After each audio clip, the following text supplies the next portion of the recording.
Eu quero falar a respeito de não se curvar. Certa vez o Senhor Jesus disse que os verdadeiros, ele disse, os verdadeiros adoradores me adorarão em espírito e em verdade. Se ele disse que os verdadeiros adoram em espírito e em verdade, em espírito, eu não vejo Deus, mas sei que ele está aqui. Em verdade, eu sou sincero em obedecer aquilo que Deus me pede. Se ele disse que os verdadeiros são os que adoram em espírito e em verdade, é porque também há o falso adorador, que não adora em espírito, porque não crê que Deus está acima de tudo, que é um Deus de livramento, de providência, e não é verdadeiro, porque o que ouve entra no ouvido e sai aonde? No outro. Responda para você, nesta manhã, qual destes dois adoradores nós somos? O verdadeiro ou o falso?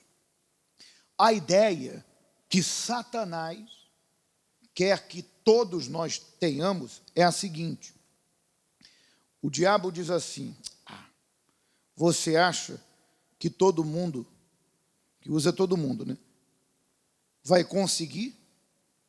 Você acha que realmente o ser humano consiga ser o que é?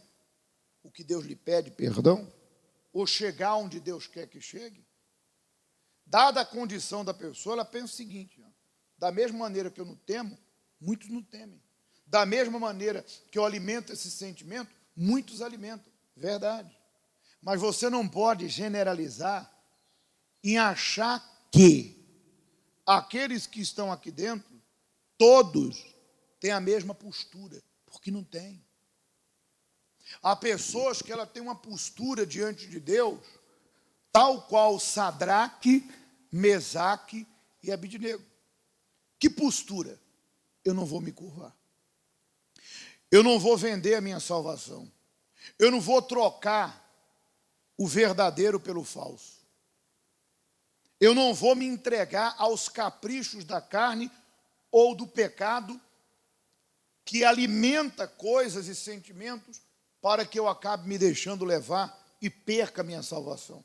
Há pessoas que ela tem uma postura, ela não se curva, tanto no que diz respeito ao pecado, quanto a situações aonde a fé dela vai ser provada. Porque eu digo para a senhora e para o senhor, até o último dia da minha e da sua vida, seja você quem for, seja você fiel ou não, seja você crente ou ateu, seja você convertido ou não, até o último dia da nossa vida, nós passaremos por provas, porque a fé provada, uma vez aprovada, produz experiências com Deus. Você acha que eu vou ter experiências com Deus quando tudo está bom? Ué, mas não tem lógica. As minhas experiências com Deus é quando vem uma luta, eu me mantenho na postura de uma pessoa de fé, eu não nego a minha fé, eu guardo ela. A Bíblia diz, guardando a fé, eu guardo minha fé. Deus é comigo. Mas a situação aí está dizendo que vai ficar pior. Não há momento melhor para a fé de todos nós ser provada que agora, em meio a essa pandemia. Quem é de Deus se agarra à fé, pede uma direção, pede força, sabedoria. Quem não é de Deus se curva, como todo mundo está se curvando, vive lamentando, reclamando, esperando o pior, descontando o troco, a raiva, ou de repente a sua frustração dos outros, que não tem nada a ver com o seu problema. Qual é a sua postura? Responda para você própria. Você está guardando sua fé? Porque na casa dos egípcios havia as trevas, mas na casa dos filhos de Israel havia luz. Mas aí é que entra a fé. Guardar a fé. Postura e guardar a fé.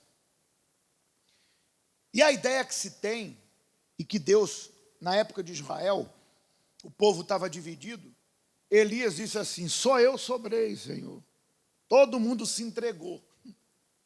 Aí Deus falou assim para Elias: também conservei em Israel 7.000, todos os joelhos que não se dobraram a Baal, e toda a boca que não beijou. Então a ideia que o diabo quer que você tenha é que ninguém consegue. Isso aí não é realidade. Jamais uma pessoa consegue realmente se separar para Deus. Você está julgando pelo que você é. Mas Deus tem conservado no nosso meio pessoas tementes. Pessoas que já viveram no inferno, não querem viver mais. Pessoas que estiveram na garra do diabo e não querem voltar, não. Pessoas que sabem que a única maneira de sobrepujarem seus inimigos é estando em aliança com Deus e não se curvarem para os caprichos do mal. Elias, olha que Elias era profeta, hein? Elias se enganou. Deus falou: não, meu caro, não só tem você não, tem 7.000 aí no meio de Israel que me servem. Tem muita gente que não se vende, ela serve a Jesus. Ela não serve ao homem, ela não serve à instituição, ela serve a quem? A Jesus Cristo. Aconteça o que acontecer, ela vai manter sua postura. Eu creio no meu Senhor. Aconteça o que acontecer, ela vai guardar a fé, usando ela como é necessário. Muito bem. Nós podemos citar aí vários casos, biblicamente falando, nos dias de hoje temos no nosso meio. O caso de Sadraque, Mesaque e Abednego, os 3 amigos de Daniel, é a maior prova. Eles não se curvaram à imagem feita por Nabucodonosor. E a ordem era matá-los. E Deus deu o livramento da fornalha de fogo. Tem um outro caso, ainda não onde você está, que é o caso de José. José foi posto à prova. E há vários tipos de prova.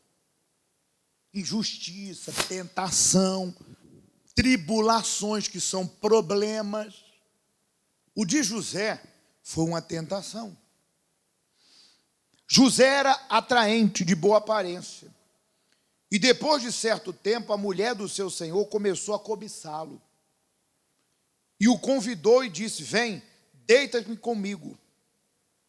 Mas ele se recusou. Ele se recusou. E lhe disse: meu senhor não se preocupa com as coisas, ou com coisa alguma de sua casa. Tudo que tem deixou os meus cuidados. Ninguém desta casa está acima de mim. Ele nada me negou, a não ser a senhora, porque é mulher dele. Como poderei eu, então, cometer algo tão perverso e pecar contra Deus? José não se curvou para a proposta da carne, de ter sexo com aquela mulher casada, que, como nós falamos, até comentamos segunda-feira, que certamente era uma bela mulher, porque um oficial de Faraó não teria como esposa uma mulher destituída de beleza. Ele não negou porque simplesmente ele considerou o seu patrão. Ele negou se curvar porque ele considerou quem? Deus. Eu não quero. Vai dizer que o diabo não falou com ele. Vai dizer que Satanás não disse: José, teu patrão viajou, vai voltar daqui a uns dias. Tem ninguém aqui, aproveita, rapaz. Para o mundo tu é gay, é? Tu não gosta de mulher, não? Ele não se curvou. Ele sabia que se ele se curvasse aquele pecado, o sonho que Deus havia colocado dentro dele não se tornaria realidade. Porque Deus honra os que lhe honram. Tornai a mim, eu tornarei a vós. Ele se curvou? Não, não quero. Não quero satisfazer minha carne com você, porque eu sei que é pecado contra o meu Deus. E aí também existem vários outros casos, como esse que nós vamos ler agora. Pega aí. Outra situação de se curvar. Então prenderam ao Senhor Jesus e o levaram e o puseram em casa do sumo sacerdote. E Pedro seguia de longe. E, havendo-se acendido fogo no meio do pátio, estando todos sentados, assentou-se Pedro entre eles. E como certa criada, vendo, está sentada ao fogo, pusesse os olhos nele e disse: este também estava com ele. Jesus havia sido preso. 57. Porém, ele, Pedro, negou, dizendo: mulher, não conheço.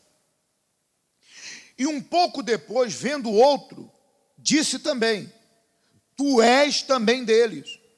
Mas Pedro disse: homem, não sou. Negou.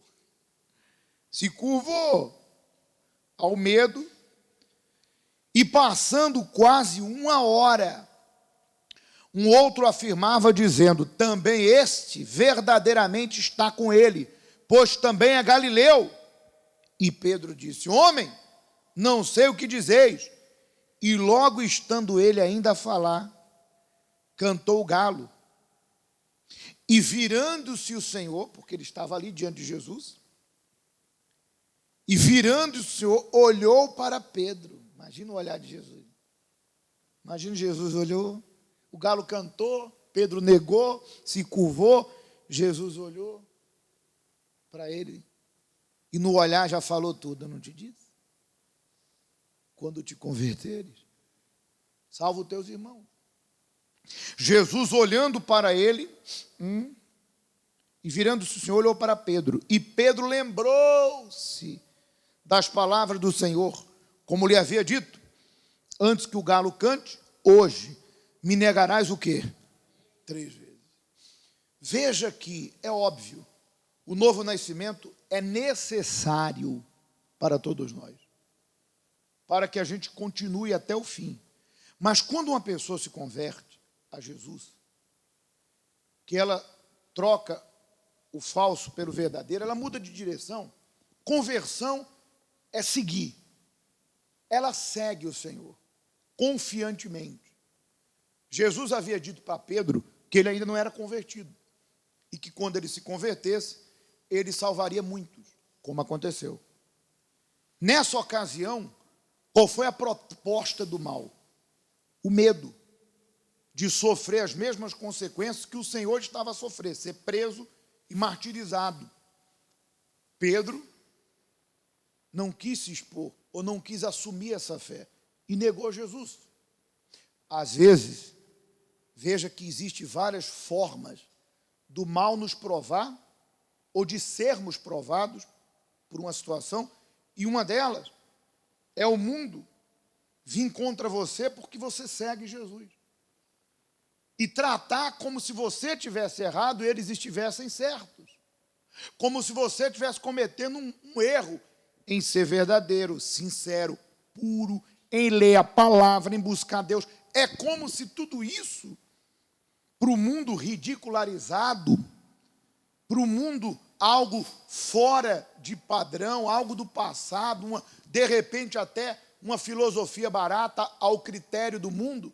O mundo quer que eu me sinta errado em ser verdadeiro, em ser fiel, em vir buscar Deus, em pegar minha palavra e vir buscá-lo, em negar a carne, em perdoar, em ser verdadeiro. O mundo diz: você é bobo. E nos perseguem, ameaçando, dizendo que ou largamos a fé, ou a pessoa é botada para fora de casa, ou larga a fé, ou a gente separa, ou larga a fé, eu te mando para o olho da rua. Quem é de Deus, mantém a sua postura.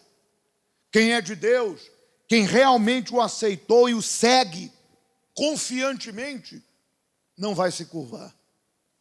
E mesmo que venha consequências, está escrito, Jesus falou, não há ninguém que aqui nessa terra tenha aberto mão de algo por mim, pelo Evangelho, que em vida não receba 100 vezes mais. E quando morrer, vai ter a vida eterna.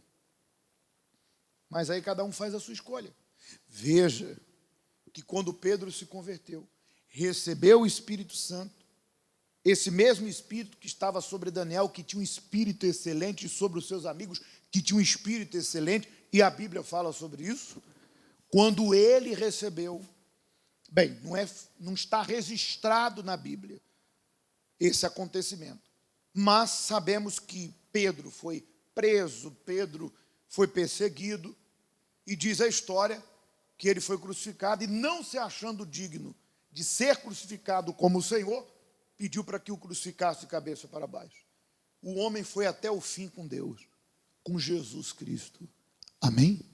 Então, traduzindo, de repente hoje você está enfrentando aí um problema por causa dessa pandemia. Ou de repente você está sendo tentado pela tua carne. Ou de repente você está sofrendo coações, intimidações, porque você frequenta a igreja e serve a Jesus. Mantenha a sua postura.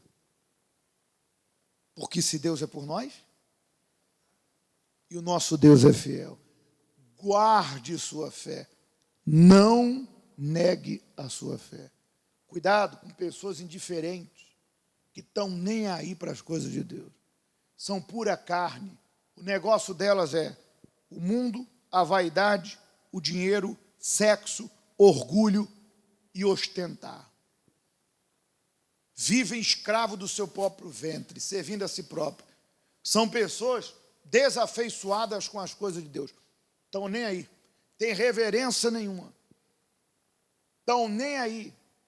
Vem para a igreja de qualquer jeito, para acompanhar o pai, a mãe. Está nem aí para nada.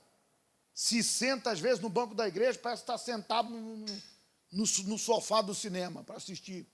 Sem reverência, uma pessoa desafeiçoada. Não tem respeito e nem reverência com as coisas de Deus. Não seja como essa gente, porque elas vão receber o que é delas.